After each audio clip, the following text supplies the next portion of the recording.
As Oklahoma City Thunder fans flood into Paycom Center tonight, a Round 2 series against the Dallas Mavericks is set to take place. After becoming the youngest team in NBA history to win a playoff series, the Thunder will be playing a second-round series in front of its home crowd in OKC for the first time since 2016. Given Oklahoma City swept the New Orleans Pelicans in the opening round, this will be just the third home game of the playoffs for the Thunder.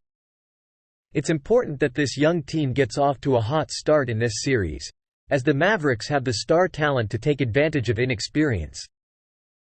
While these teams played 4 times this season, with OKC coming out on top in 3 of them, those contests don't provide much context into how these two teams might match up in this series.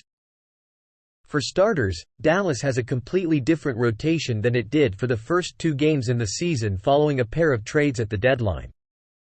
Furthermore, one of the 2 matchups following those acquisitions came on the last day of the regular season when the Mavericks sat nearly every rotational piece.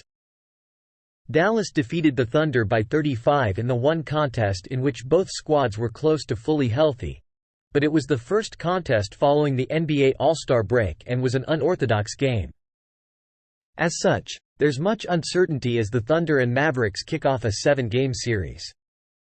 Even then, there are still projections that can be made based on team trends and how the individual players have fared against other competition during the final stretch of the regular season and into the playoffs. As this series unfolds, what are some of the key factors that could ultimately make the difference in who comes out on top?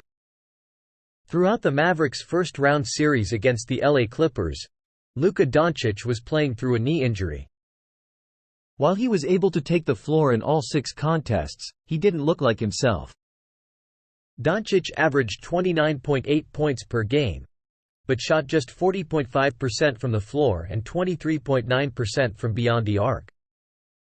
Luckily in that series, Kyrie Irving was able to take over and score an extremely efficient 26.5 points per contest on 51.4, 44.9, 85.2 splits. In this Round 2 series against the Thunder, the health of Doncic and how his knee feels will play a significant role. If he gets back to his typical scoring efficiency while Irving maintains his level of play, this could be a long series for the Thunder defense. Unlike Oklahoma City's opening matchup against the Pelicans, the Mavericks have quite a few options at center. New Orleans was essentially limited to playing big with Jonas Valanciunas or small with Larry Nance Jr. at this position throughout the series.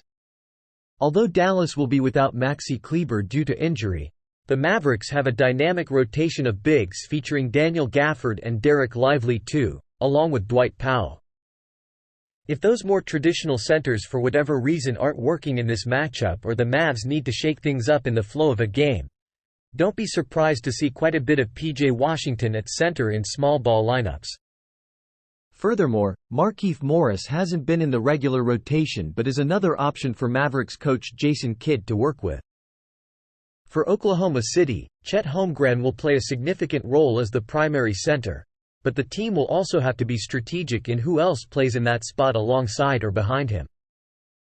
Jalen Williams proved to be a quality contributor in the opening round with his size, physicality and floor spacing, but in this matchup against Dallas, Kenrich Williams could be called upon after not playing much against New Orleans. Thunder coach Mark Daigneault also has Mike Muscala and Bismack Biyombo rounding out center options off the bench. Like many of the best teams in the NBA, both of these squads have the pieces to be effective in pick-and-roll scenarios on the offensive end.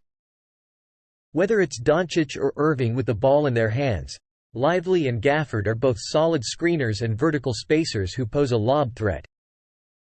Oklahoma City's ability to defend the pick-and-roll and fight through screens in general will be crucial in this series. Not only does the Thunder have to defend the roller, but also the guard initiator.